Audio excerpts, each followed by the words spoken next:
Hi, welcome to our Women's History Month interview with Chen. I'm Vivian. I'm a freshman here at the college, potentially studying Gov or sociology or anything in social sciences.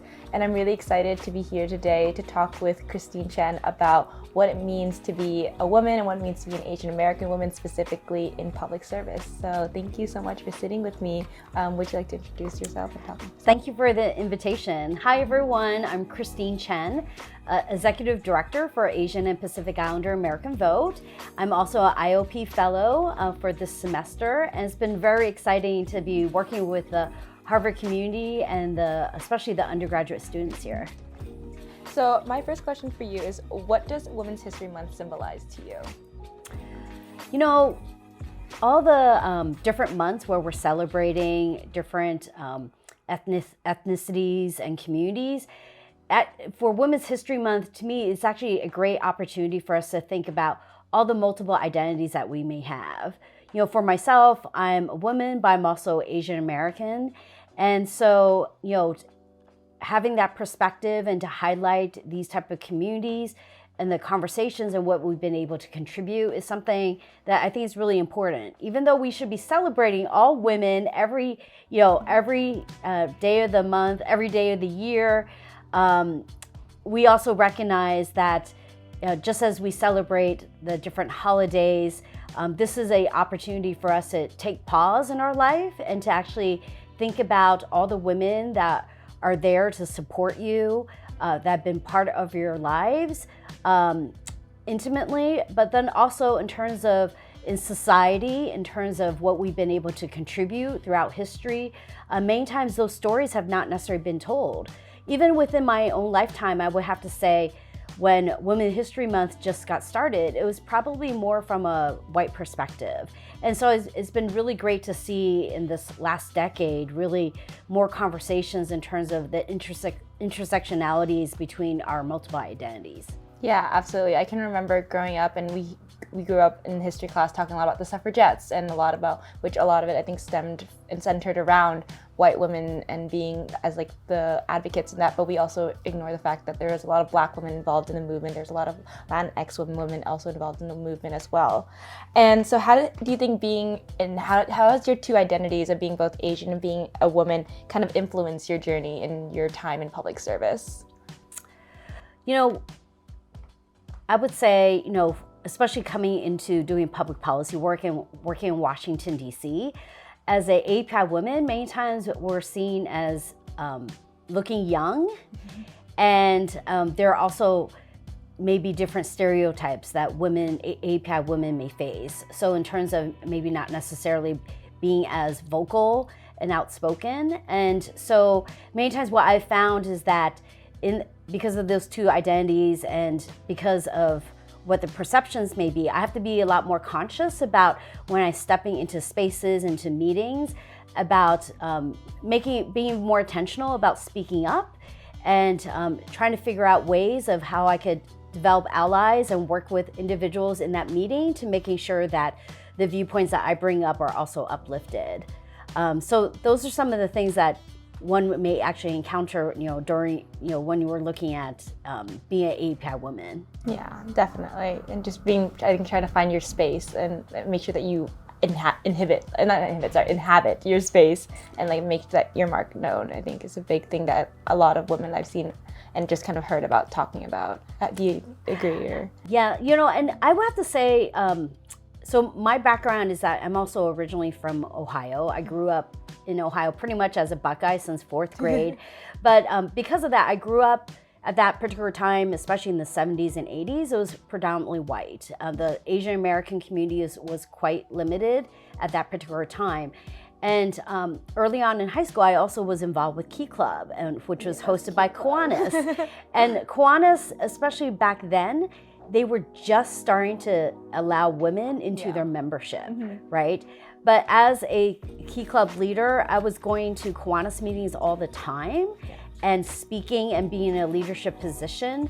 So I think because of that experience, I was able to, feel more comfortable speaking up in front of white men because of that context. And I wasn't even thinking much about what it meant to be as a API female in that space, because at that particular point in time, especially in high school, I don't think my identity as an Asian American had actually evolved yet.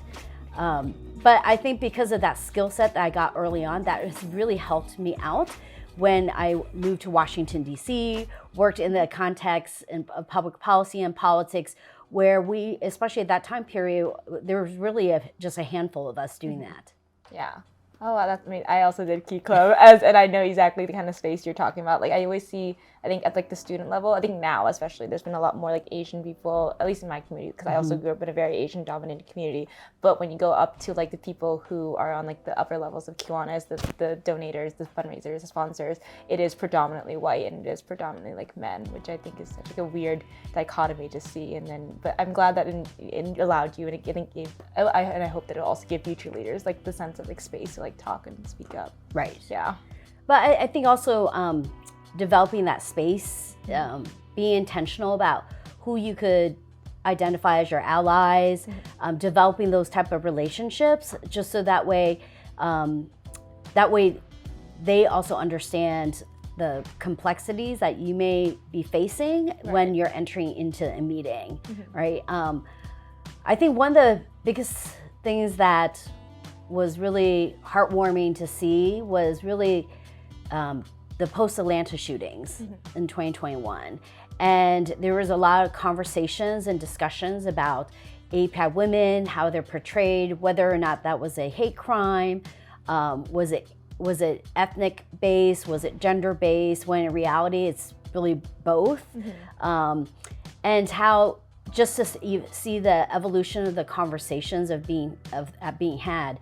I think also the week after the shooting, also to be able to see on media and in TV, every single moment having different combinations of API speaking on camera, in the mass media, and hearing and being seen, and listening and hearing about the stories that need to be told, where in the past they were actually never, we were never given the platform to be able to provide those stories. Right. The only thing that I just wish that it would continue to happen is that it will be a lot more consistent. I sort of feel like it happened for a week or two, but then it died down. Yeah, and I think that says, I think we kind of keep seeing that, like whenever, like, I know the anniversary of the Atlanta shooting just passed, and I remember seeing a lot of, like, there was a big rally organized in Times Square. There was a lot of API leaders and activists that had, like, gotten news, and now that sort of has died down over the past, like, week or so, and that's just been a week. And so over the past year, we kind of see these, like, fluctuations, and when API do get a platform, and it's not always, like, all the time, it's just when the news brings it up because of an anniversary, because of, or another hate crime in relation to it of some kind.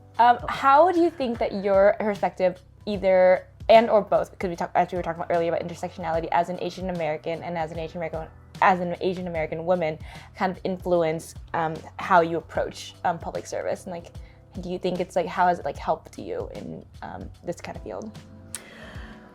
So, you know, once again, when I first started, probably this was like in the early 90s, in Washington, D.C., first of all, there was only 4 national Asian American civil rights organizations doing any public policy work. You probably had a handful of probably maybe 6 to 8 staff that represented the entire community and was supposed to speak out on the various issues that impact the Asian American Pacific Islander communities. At that time, I was really fortunate to also meet Daphne Kwok and Karen Arasaki. At that time, Karen was a representative for the Japanese American Citizens League, and Daphne Kwok served as executive director for the organization Chinese Americans. Here, I came into the space seeing 2 fierce women that were able to work in coalition in the civil rights community, to be able to articulate and to bring out issues of our community that many times I wasn't even thinking about at that particular point in my life. You know, in the 90s, the Asian American Studies programs were very limited.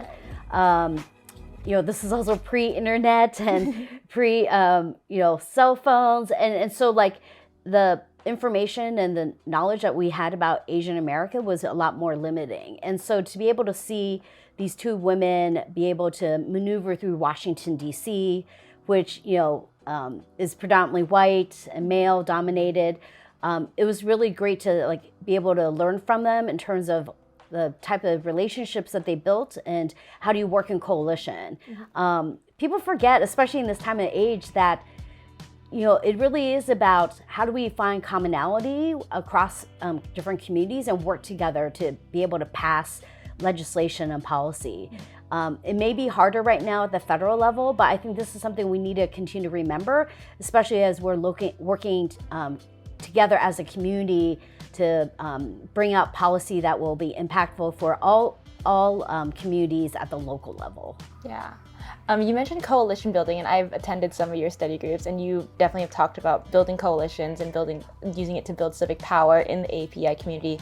Where do you think there are areas within our own community that we are still kind of lacking, or that we're still kind of like in the works of or in progress of building these kind of coalitions?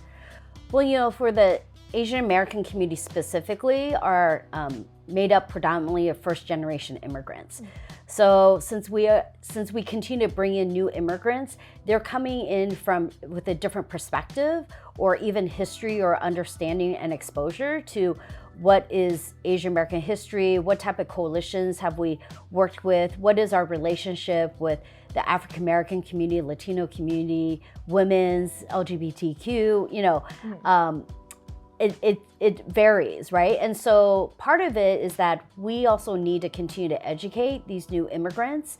That's why I think the push for Asian American studies, or not only at the college level, but also K through 12 is really important. So that way there's more information about and stories about our relationship and our history with other communities. Yeah, that sounds amazing. I think California recently passed something, I don't remember specifically it was about Asian American specific Islander studies or ethnic studies in general, but I think that's like I think we're kind of seeing this like movement towards like getting more, but there's obviously also a mass backlash against it, and especially against ethnic studies and ideas of like whether or not critical race theory is being infiltrated into our school system or not. And how do you think those two kind of events have like correlated with each other? I think it goes back to that there's this fear of the changing demographics here in the United States. I think the timing of the 2020 census and all this new data coming out of this changing demographic is causing some of this fear. When in reality, we're just looking for equity in terms of making sure that when we're teaching education, that is also truly comprehensive of all the communities here and the history that we've been able to contribute to for centuries, right? And so it's not like Asian Americans or Black Americans or Latinos. It's not like that it just emerged in the last 20 or 30 years, right? We've been here for a long time. It's just that our stories haven't necessarily been told and uplifted. But what advice would you give to young women, especially Asian American women who we talked earlier about wanting to be more represented in government at the local, state, federal, all different levels of public service? What advice would you give them in terms of how to get involved or like where to start? I'm always telling people that first of all, you got to really discover what is your passion. I've been in Washington, D.C. now for 28 years, and a lot of it, what keeps me going is because I'm able to follow my passion. So what I'm doing is actually really embedded in terms of my daily life, and I'm really fortunate that I'm able to do this as my day job. But even if I wasn't doing this as my day job, I probably would be doing this, as an extra things that I would do on my off time, right? Yeah. And so when you're able to identify the issues that you're really passionate about, it doesn't seem like it's work, right? And then you're able to really feel like that this is part of your daily life. The other thing I would say is that for women, we need to be very conscious about building our own tribe and building that support system, and also cross-culturally. because it's really by us coming together that sharing our experiences, many times we'll realize that we actually have the same experience. They just may manifest in different ways at different times, and how we can actually support one another in that manner. And that also is, the other important thing is not to only just do it with your peers, but also we need to focus on how do we work with young women as well as older women. So it's always about mentoring up as well as mentoring, you know, the next generation as well. Okay. Well, thank you so much for sitting with me and talking about all these different issues. It's been so lovely to hear from you. Yeah, thank you again. Thank you so much. Yes. It was great. Yes.